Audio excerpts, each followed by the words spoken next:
आशाओं के दीप। भूमिका। शहर की एक छोटी गली में एक मध्यम वर्गीय परिवार रहता था। परिवार के मुखिया रमेश बाबू एक सरकारी कार्यालय में क्लर्क के पद पर कार्यरत थे।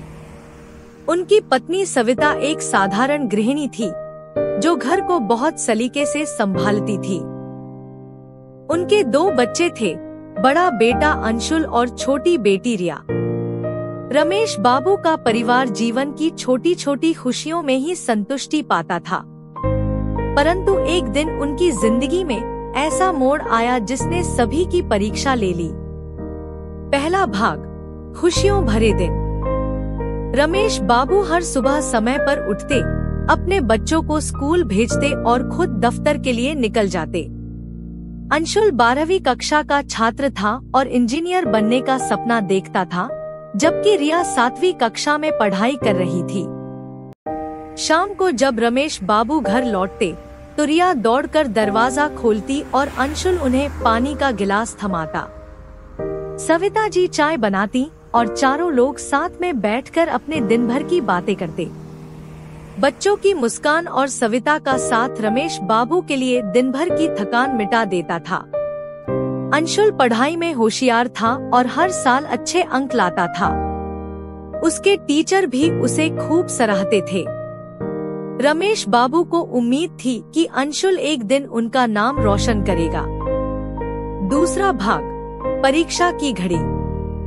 एक दिन रमेश बाबू दफ्तर से लौटे तो उनका चेहरा उतरा हुआ था। सविता ने देखा और पूछा, क्या हुआ, आप इतने परेशान क्यों हैं?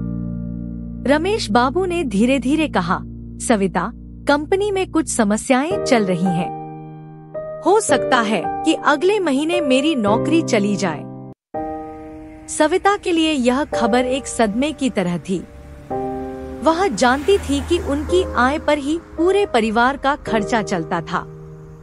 अंशुल की पढ़ाई, रिया की स्कूल की फीस, घर का राशन, सब कुछ रमेश बाबू की नौकरी पर निर्भर था। रात भर दोनों ने मिलकर इस समस्या का हल खोजने की कोशिश की। सविता ने कहा, हम अपने खर्चों में कटौती करेंगे, तुम्हें चिंता करने की जरूरत नहीं है। हम एक साथ मिलकर इस मुसीबत का सामना करेंगे। तीसरा भाग, संघर्ष और उम्मीद। अंशुल ने भी यह बात सुन ली थी। वह जानता था कि उसके सपने को पूरा करने के लिए उसके पिता ने कितनी मेहनत की थी।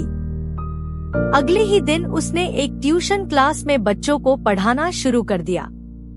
वह हर रोज अपनी पढ़ाई के बाद बच्चों को पढ़ाता ताकि घर में कुछ और पैसे आ सके। रिया ने भी अपनी छोटी छोटी इच्छाओं को छोड़ दिया। जब भी सविता उसे कुछ नया खिलौना या कपड़ा दिलाने की बात करती, वह मुस्कुराकर कहती, माँ, मुझे इसकी जरूरत नहीं है। इन सभी त्यागों के बावजूद रमेश बाबू की नौकरी चली गई। परिवार की आर्थिक स्थिति बेहद खराब हो गई, लेकिन सभी ने एक दूसरे का साथ दिया और कभी हार नहीं मानी। चौथा भाग, उम्मीद की किरण। अंशुल ने अपनी 12वीं की परीक्षा में बहुत अच्छे अंक हासिल किए। उसके अच्छे परिणाम से परिवार में एक नई ऊर्जा आई। लेकिन जब अंशुल के इंजीनियरिंग कॉलेज की फीस की बात आई तो सबके चेहरे फिर से उदास हो गए।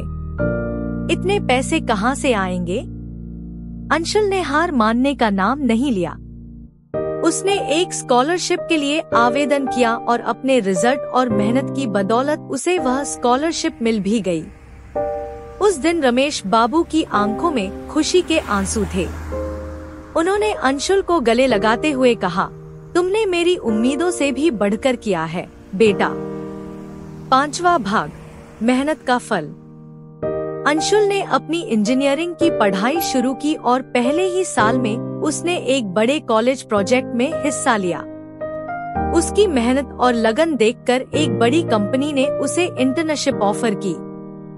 उसकी पहली सैलरी के साथ अंशुल अपने माता पिता के पास आया। उसने पैसे रमेश बाबू के हाथ में रखे और कहा, पापा, यह मेरी पहली कमाई है। आपने मेरे लिए जो भी किया है उसका यह छोटा सा हिस्सा है। रमेश बाबू ने उसे गले लगाते हुए कहा, तुम्हारे इस एक कदम ने हमारे सारे दुखों को मिटा दिया है बेटा। छठा भाग, नए सपनों की शुरुआत। अंशुल की नौकरी लगने के बाद परिवार की स्थिति बेहतर होने लगी। रमेश बाबू ने छोटे मोटे काम करके भी घर चलाने में मदद की। रिया भी अब कॉलेज जाने लगी थी। अंशुल ने अपने परिवार के लिए एक नया घर लिया। जिस दिन वे नए घर में शिफ्ट हो रहे थे, सविता की आंखों में आंसू थे। उसने रमेश बाबू से कहा, हमने जो सपना देखा था वह आज हमारे सामने खड़ा है।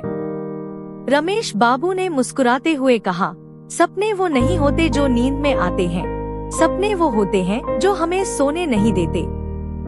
हमने अपने सपनों को साकार करने के लिए मेहनत की और आज हम यहाँ हैं। समाप्ति। आज अंशुल एक सफल इंजीनियर है, रिया एक डॉक्टर बनने की राह पर है और रमेश बाबू अपने पुराने अनुभवों को याद करते हुए गर्व से कहते हैं, हमने अपने जीवन में कई उतार चढ़ाव देखे, लेकिन एक बात हमने कभी नहीं छोड़ी, एक दूसरे का साथ। यही हमारी असली ताकत है। कहानी का संदेश। यह कहानी हमें सिखाती है कि जीवन में कितनी भी कठिनाइयाँ क्यों न आए, परिवार के प्यार, समर्पण और एकजुटता से उन पर विजय पाई जा सकती है। आशाएं और सपने हमें आगे बढ़ने की प्रेरणा देते हैं, लेकिन उनका साकार होना हमारे मेहनत और विश्वास पर निर्भर करता है। The end.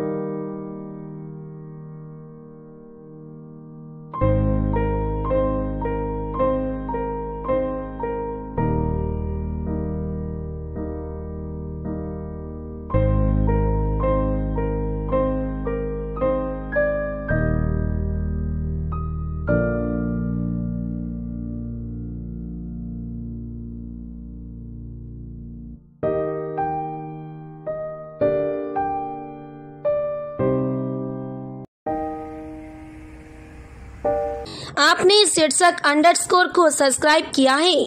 अगर नहीं किए हैं तो प्लीज अभी कर लीजिए और पोस्ट को लाइक, शेयर और कमेंट कीजिए।